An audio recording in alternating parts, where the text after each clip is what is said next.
در این ویدیو نگاهی میاندازیم به بزرگترین حملات سایبری تاریخ و روش‌های نفوذ هکرها. پس تا آخر این ویدیو با ما همراه باشید. در طی چند سال گذشته تعداد بزرگترین حملات سایبری آنچنان افزایش یافته که در سال 2016 طبق گفته آزمایشگاه‌های کاسپر 758 میلیون حمله مخرب رخ داده است، یعنی هر 40 ثانیه یک حمله، و پیش بینی می‌شود هزینه خسارات سایبری در سال 2020 به 5 تریلیون دلار برسد. البته در سال 2023 به 8 تریلیون دلار رسید و پیش بینی می‌شود در سال 2025 به 10.5 تریلیون دلار برسد. تنوع حملات سایبری تقریباً برابر با تعداد هکرهای روی زمین است و اهداف این حملات عمدتاً اطلاعات محرمانه، دیتابیس هایی با اطلاعات بسیار خصوصی افراد از سن و نام تا محل سکونت و به خصوص اطلاعات بانکی شکارهای مورد علاقه هکرها می باشد. سوء استفاده از این اطلاعات می تواند به روش‌های مختلفی باشد، اهم از جعل هویت، استفاده جعلی از داده‌های بانکی، باجگیری، قطع برق و بسیاری دیگر از تخلفاتی که شاید تصور آن را نکنید. غالب این سوء استفاده ها به دلیل ضعف‌های امنیتی در شبکه‌های داخلی مؤسسات و شرکت‌های بزرگ میباشد که مسئولیت بسیار سنگینی در حفظ و نگهداری این اطلاعات دارند. شرکت آدوبی در آتش. کمپانی بزرگ آدوبی در اکتبر 2013 از هک شدن بخش بزرگی از زیرساخت‌های فناوری اطلاعات خود خبر داد که شامل اطلاعات شخصی 2.9 میلیون حساب کاربری بوده که داده‌هایی چون کلمه عبور، نام، شماره کارت اعتباری و تاریخ انقضا و بسیاری پرونده‌های مهم دیگر که مقدمه‌ای بر لو رفتن 150 میلیون اکانت پیرامون آن شده بود.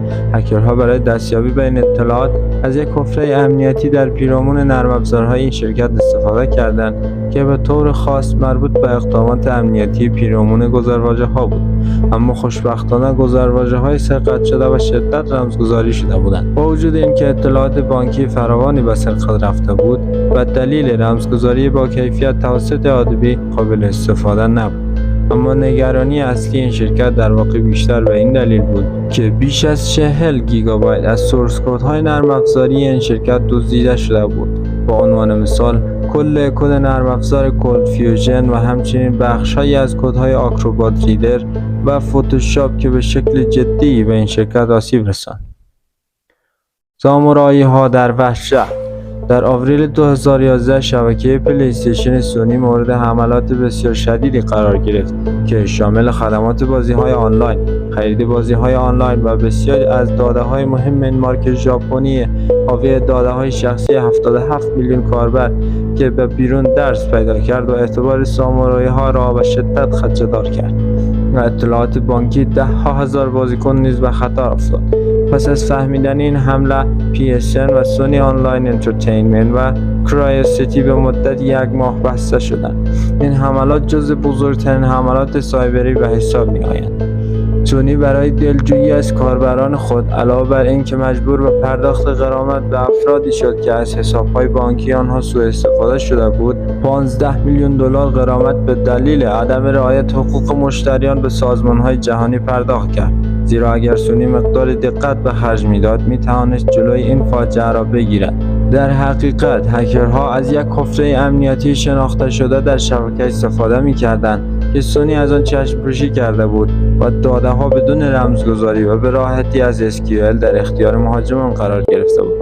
اما مشکلات سونی به اینجا ختم نشد تا اینکه در نوامبر 2014 یکی از شرکت‌های زیر مجموعه سونی پیکچرز انترتینمنت توسط بدافزاری که توسط نگهبانان صلح طراحی شده بود 100 ترابایت از داده‌ها شامل مقادیری زیادی از اطلاعات محرمانه مانند اسکریپت‌های فیلم، ایمیل‌های فوق محرمانه و اطلاعات شخصی 47,000 کارمند، نام، آدرس، ایمیل، شماره بیمه‌های اجتماعی، حقوق و غیره به سرقت برد.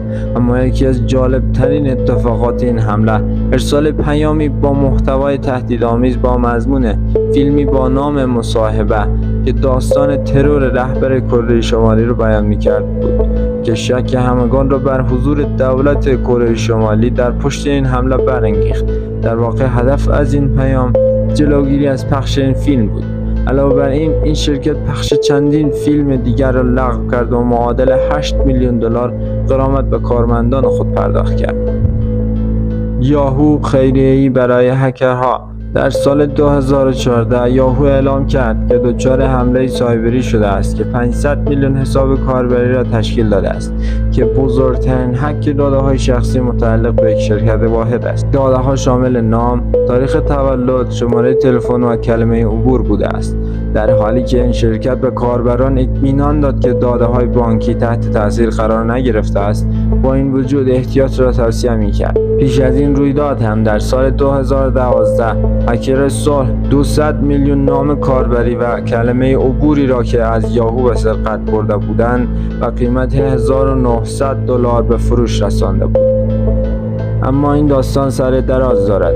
در ماه مارس یاهو اعتراف کرد که بار دیگر مورد حمله قرار گرفته.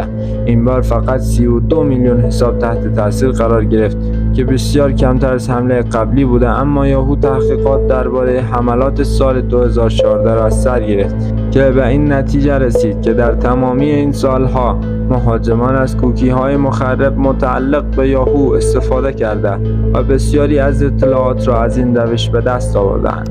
در نهایت این فجایع باعث سقوط سهام این شرکت و فروش آن تنها با قیمت 4.8 میلیون دلار یک شکست بزرگ برای این کمپانی قدیمی به حساب می آمد. یاهو اکنون پذیرفته است که تمام 3 میلیارد حساب کاربری تاریخ خود توسط مهاجمان هک شده است. این حمله سایبری بزرگترین تهاجم در تاریخ اینترنت است، اما به عقیده بنده این حمله به هیچ عنوان مبحث ساده‌ای نیست که بتوانیم به راحتی از آن بگذریم و اینکه قطعاً پشت این حملات شرکت‌های بزرگی بودند که رقیب این مسنجر محبوب بودند و همکنون تبدیل به غول‌های فناوری شدند و مسیر شبکه‌های مجازی را متحول کردند.